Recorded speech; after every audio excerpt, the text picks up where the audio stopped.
Hello and welcome back to the course on machine learning. This is a quick tutorial to update you on how to download the dataset for this section.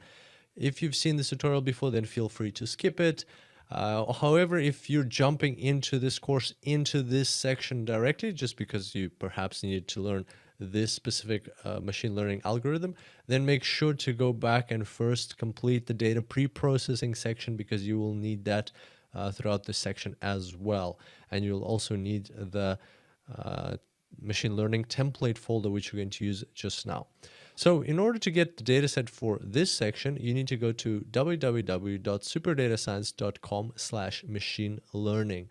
Machine learning is spelled with a hyphen in between, two words with a hyphen. And then you'll see this whole page dedicated specifically to this course, and all the datasets for this course are available on this page. And so let's say that today you want to do the k-nearest neighbor algorithm section. Of course, it is most likely a different section. I'm just going to use this one as an example, but just go ahead and find your section on this page and then perform the same exact steps, and you will see how to download and install the dataset. So I'm going to do it for the k-nearest neighbors algorithm section. So just go ahead and click and download that dataset. It should download pretty quickly, unless it's one of those larger datasets that we also have in this course. Then you have the dataset here, and we already have the machine learning A to Z folder, which we created or downloaded from the data pre-processing section. So now we're going to take this, we're going to open the folder. We're going to go to into the part which this algorithm relates to. Then we'll find the algorithm, there it is, k-nearest neighbors. And then we'll take this folder, this dataset folder, and we'll drag it in here. Now we're going to unarchive this folder. So I'm going to say right-click extract here.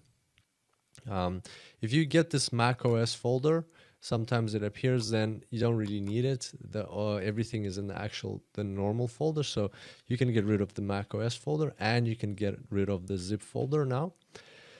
And also with the k-nearest neighbors, you just need to take all of the files and copy them into this folder here. So we don't need this another level of hierarchy, so you can now delete it. So basically what you should be left with is machine learning A to Z, then the part that the algorithm is in, then the section that you are interested in, and then this is where all the files should be stored. So here you'll have some Python and R templates, and you'll also have the dataset. That's the one that you will need in this section of the course. So there we go. It's a very straightforward process, and the beauty of it is, if you use our machine learning A to Z template folder, which we provide at the start of the course, you will end up with a very structured set of folders which contain your datasets, and you will build them up as you go through the course, and therefore you'll have the whole library, and it will be nicely and neatly organized. I hope you enjoyed today's session and have fun on the practical tutorials, and I'll see you here next time. Until then, enjoy machine learning.